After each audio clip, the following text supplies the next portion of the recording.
तुम cricket academy जाते थे, हो सकता है तुम्हें छोड़नी पड़े। तुम कोई स्पोर्ट में काफी अच्छे थे, तो हो सकता है वो तुम्हें छोड़ना पड़े। फ्रेंड ग्रुप से भी तुम्हें धीरे धीरे दूर होना पड़ेगा, जिसमें तुम अपना मेंटल फोकस एंड तुम्हारा बहुत सारा थिंकिंग पावर तुम उस पर डिवोट नहीं कर रहे, तुम्हारे दिन रात वो दिमाग में नहीं चल रहा, तब तक वो ठीक है। ये वीडियो बहुत ही आई ओपनिंग होने वाला है। इसमें बहुत सारी दर्दनाक बातें बताऊंगा एंड तुम्हें जेई प्रिपरेशन की कुछ हार्श रियलिटीज बताऊंगा, जो कि तुम अगर अभी जान लोगे ना, तो फिर फ्यूचर में जब तुम्हारे साथ खुद हो रहा होगा तब तुम सरप्राइज फील नहीं करोगे।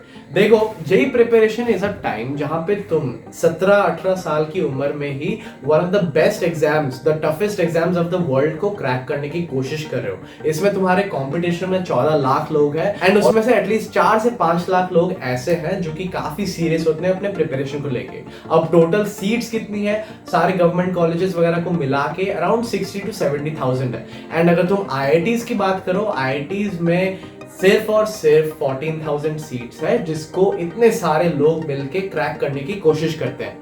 अब इस प्रिपरेशन के दौरान तुम्हें सबसे पहली हार्श रियलिटी तो ये है कि तुम्हारे अगर कोई बाकी पैशंस है तो फिर तुम उसको ऐसे बहुत ज्यादा टाइम देके परस्यू नहीं कर पाओगे। अब सपोज तुम्हें डांस का शौक है एंड तुम्हारा हफ्ते में 5 घंटे जाता था डांस के प्रैक्टिस में।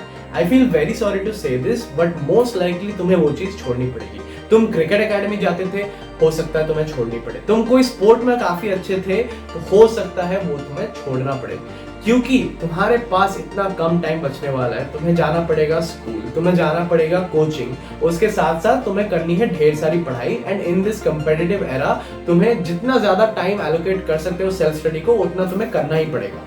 अब मैं ये नहीं बोल रहा हूँ कि तुम रोबोट बन जाओ एंड तुम 24/7 पढ़ाई करो। तुम डिफरेंस को समझो, ध्यान से मेरी बातों को सुनो एंड इस वीडियो को अधूरा मत देखना, इस वीडियो को कंप्लीटली देखना ताकि तुम पूरे चीज को अच्छे से समझ पाओ। मैं बिल्कुल भी नहीं चाहता कि तुम ये गलत मैसेज लेके जाओ इस वीडियो से कि तुम्हें रोबोट जैसा हमेशा पढ़ना है विदाउट एनी ह्यूमन फीलिंग्स। देखो, what I am talking about is not leaving everything.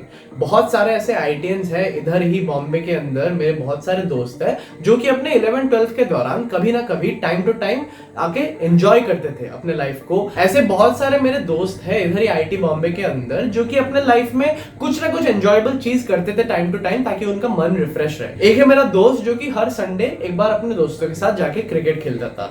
फिर एक मैं हूं जो कि अपना हर दिन 45 मिनट्स to 1 hour निकालता था for physical exercise. There are some people जो कि म्यूजिक या फिर डांस में अपना जो सुकून है उसको ढूंढते हैं, उधर से वो रिलैक्स हो पाते हैं। तो ऐसे चीजें एग्जिस्ट करती है जो कि तुम बहुत सारी पढ़ाई की है, उसके बाद तुम्हें छोटा सा ब्रेक लेना है, तो फिर उस चीज में जाके तुम थोड़ा एंजॉय करके आगे जो भी तुम्हें पसंद है। But The difference lies in the passion level। अगर तुम उस चीज को लेके एकदम पैशनेट हो कि मेरे को एक बहुत अच्छा क्रिकेटर बनना है, या फिर मेरे को अभी ही एकदम बॉडी बिल्डिंग कंपटीशन खेलना है, या पावर लिफ्टिंग में एकदम प्रोफेशनल बनना है, तो उस चीज में तुम फिर गिर जाओगे। क्यों बता रहा हूं? क्योंकि तुम अगर दो जगहों पे, दो नावों पे पैर रखने की कोशिश करोगे तो मोस्ट लाइकली एक नाव उधर जाएगा, एक उधर जाएगा एंड तुम बीच में से फट जाओगे, तुम्हारे पैरों में इंजरी हो जाएगी।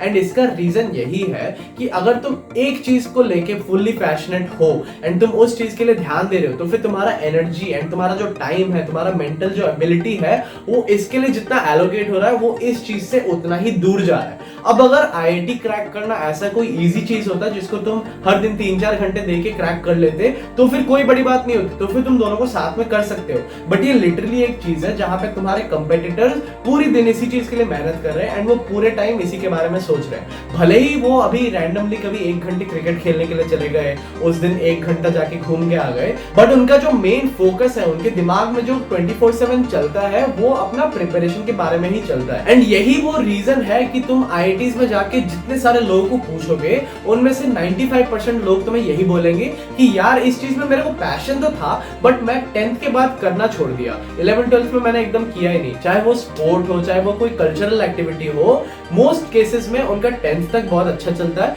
11-12 में वो काफी लो आ जाता है, बट फिर वापस जब वो कॉलेज में आता है, उनको वो अपॉर्चुनिटी मिलती है कि वो उस पैशन को रीइग्नाइट करके उसमें फिर काफी आगे बढ़ पाए। तो हाँ, ये सच्चाई है, तुम्हें अपने पैशंस को दूर हटाने होंगे, उसमें बहुत ज्यादा टाइम एलोकेट करना छोड़ना पड़ेगा। तुम्हारे जो अच्छे अच्छे दोस्त हैं जिनके साथ तुम काफी टाइम बिताते हो, उनके साथ खेलने जाते हो, उनके साथ गेमिंग करते हो, उनके साथ बाहर घूमते हो, इन सारे फ्रेंड ग्रुप से भी तुम्हें धीरे धीरे दूर होना पड़ेगा। उनको बताना पड़ेगा कि यार इस 1-2 साल के लिए मैं तुम लोग के साथ ज्यादा खेल नहीं पाऊंगा, ज्यादा टाइम नहीं बिता पाऊंगा, क्योंकि मेरे सामने एक गोल है। एंड अगर वो तुम्हारे समझदार दोस्त हुए, तुम्हारे अच्छे चाहने वाले दोस्त हुए, तो वो इस बात को समझेंगे। तुम्हें ज्यादा से ज्यादा टाइम बिताना पड़ेगा उन लोगों के साथ जो कि सेम गोल के लिए एस्पायर कर रहे हैं। क्योंकि अगर तुम्हारे आसपास लोग हैं जो कि पूरा टाइम पढ़ाई की बात कर रहे हैं, पूरा टाइम टेस्ट में कैसे मार्क्स इंप्रूव करते हैं उसकी बात कर रहे हैं, तो फिर धीरे धीरे तुम भी उसी तरह अपने आप को सेट करने चाहोगे। तुम उनके साथ घुलने मिलने के लिए तुम अपने आप को भी इंप्रूव करना चाहोगे। एंड इस चीज से जो तुम्हारा ग्रुप ऑफ फ्रेंड्स बनेगा पढ़ाकू वाला, वो सबके सब आगे बढ़ेंगे अपने जेई प्रिपरेशन के समय। तो अब तक मैंने ऑलरेडी 3 चीजें बोल दी। तुम्हें अपने पुराने दोस्तों को दूर करना पड़ेगा, तुम्हें नए पढ़ाकू दोस्त बनाने पड़ेंगे। अब तुम्हें क्या करना पड़ेगा, थर्ड में तुम्हारे पैशंस को छोड़ के फोकस इन होना पड़ेगा, ताकि तुम सही में उस चीज को क्रैक कर पाओ। अगर तुम सीरियस नहीं हो जेई को लेके, तुम 2 साल ऐसे ही प्रिपेयर करना चाहते हो एंड लास्ट में तुम्हारा क्रैक नहीं होगा, तो फिर कोई बात नहीं, ये वीडियो तुम्हारे लिए नहीं है। बट मैं तुम्हें सेफली बता रहा हूं, अगर तुम्हें क्रैक करना है, you want the maximum chance कि तुम क्रैक कर लो, तो फिर अपने बाकी चीजों पे फोकस हटा दो। तुम्हें अभी 1 घंटे के लिए हर दिन खेलना है, तुम हर 2-3 ये वीडियो शूट करते करते I don't know how last के 1 या 2 मिनट बिना मतलब के कट आउट हो गए हैं due to a glitch in the camera. अब मैं इसको रीशूट करने वाला हूं। लास्ट का पोर्शन में मेरे को मेनली यही बोलना था कि अगर तुम्हारा कोई छोटा टाइम पास वाला हॉबी है जहां पे तुम हर दिन में 1 घंटा वर्कआउट कर लेते हो, या फिर तुम हफ्ते में कहीं एक बार जाके दोस्तों के साथ कोई स्पोर्ट खेल लेते हो, ये जो चीजें जिसमें तुम अपना मेंटल फोकस एंड तुम्हारा बहुत सारा थिंकिंग पावर तुम उस पर डिवोट नहीं कर रहे, तुम्हारे दिन रात वो दिमाग में नहीं चल रहा, तब तक वो ठीक है। जब तक तुम्हारे दिमाग में बाय डिफॉल्ट पढ़ाई चल रहा है and that is your main focus, and बाकी सारी चीजें are just a form of break from पढ़ाई। तुम्हारा शेड्यूल अगर इस तरीके से ऑर्गेनाइज्ड है कि तुम्हारे पास सिर्फ पढ़ाई है एंड बाकी बीच में जो भी टाइम है it is either for eating, sleeping, या तो तुम्हारा कोई एक ब्रेक टाइम, लीजर टाइम, जो कि तुम्हारे माइंड को रिफ्रेश करेगा ताकि तुम बेटर तरीके से पढ़ पाओ। इस तरीके से अगर तुम अपने शेड्यूल को ऑर्गेनाइज करते हो, तब तुम अपने लाइफ में जो पास टाइम एक्टिविटीज है, जो थोड़े फन एक्टिविटीज है, उनको मेंटेन करके रख सकते हो without sacrificing your JEE preparation.